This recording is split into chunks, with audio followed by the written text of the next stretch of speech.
আজ 25শে বৈশাখ বিশ্বকবি রবীন্দ্রনাথ ঠাকুরের 164তম জন্মদিন। বিভিন্ন জায়গার পাশাপাশি মাথাভাঙাতেও দিনটি উদযাপন হলো সাড়ম্বরে। তবে এদিন অভিনব কায়দায় মাথাভাঙা শহরে উদযাপন হয় রবীন্দ্র জয়ন্তী। গত বছরের মতো এবছরও সহস্রকণ্ঠে রবীন্দ্রনাথের অনুষ্ঠানের আয়োজন করা হয় মাথাভাঙাতে। মাথাভাঙা শহরে নেতাজি সুভাষ ক্রীড়াঙ্গনে হয় এই কর্মসূচি।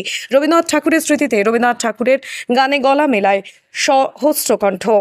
এদিন প্রথমেই পেহেলগাঁওয়ে হামলায় নিহতদের প্রতি শ্রদ্ধা জানিয়ে 1 মিনিট নীরবতা পালন হয়। তারপর বেশ কয়েকটি রবীন্দ্রসঙ্গীত গাওয়ার পর অবশেষে জাতীয় সঙ্গীতের মাধ্যমে দিনটি কর্মসূচি শেষ হয়। সংগঠনের তরফে সুভাষিস পাল জানান, আজ রবীন্দ্রনাথ ঠাকুরের 164তম জন্মদিন উপলক্ষে তাকে শ্রদ্ধা জানাতে এক অভিনব উদ্যোগ নেওয়া হয়েছে মাথাভাঙার সঙ্গীত এবং সংস্কৃতি প্রেমী মানুষ দ্বারা। এবছর দ্বিতীয়তম বর্ষ। গত বছর রবীন্দ্রনাথ ঠাকুরের 5টি গান গাওয়া হয়েছিল। এবছর 8টি গান একসাথে আবৃত্তি হয়। মাথাভাঙা শহরের পাশাপাশি জেলার বিভিন্ন স্থান এবং আলিপুরদুয়ার ও জলপাইগুড়ি জেলা থেকেও বিভিন্ন সঙ্গীতপ্রেমী মানুষ আজ অংশগ্রহণ করে বলেও জানান তিনি।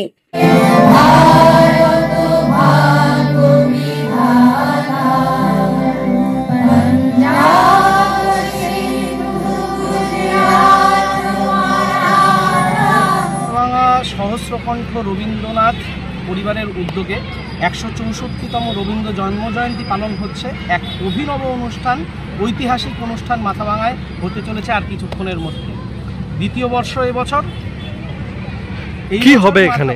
এই বছর আমাদের এইখানে এই বছর যেটা হচ্ছে সেটা হলো, আগের বছর 5খানা গান হয়েছিল, এই বছর 8খানা গান, সাথে আরও কবিতা এবং আরও রবীন্দ্রনাথের কিছু কথা কিছু থাকবে, কিছু চর্চা, রবীন্দ্র চর্চা।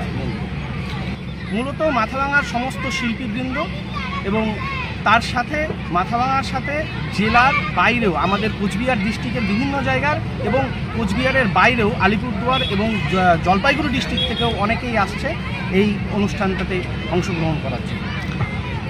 মোটামুটি সহস্রকণ্ঠ আমরা নাম দিয়েছি, সহস্রকণ্ঠ তো থাকছেই, এর থেকে বেশিও কিছুজন হয়ে গেছে। বেশি। কি নাম আপনার? সুভাষিস পাল। ধন্যবাদ। সহযোগিতা করার জন্য ধন্যবাদ। সকলে ভালো থাকুন, ভালো থাকুক আমার দেশ।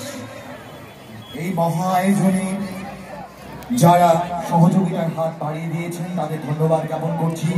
ধন্যবাদ জ্ঞাপন করছি মহকুমা শাসক, মাথাভাঙা পৌরসভা।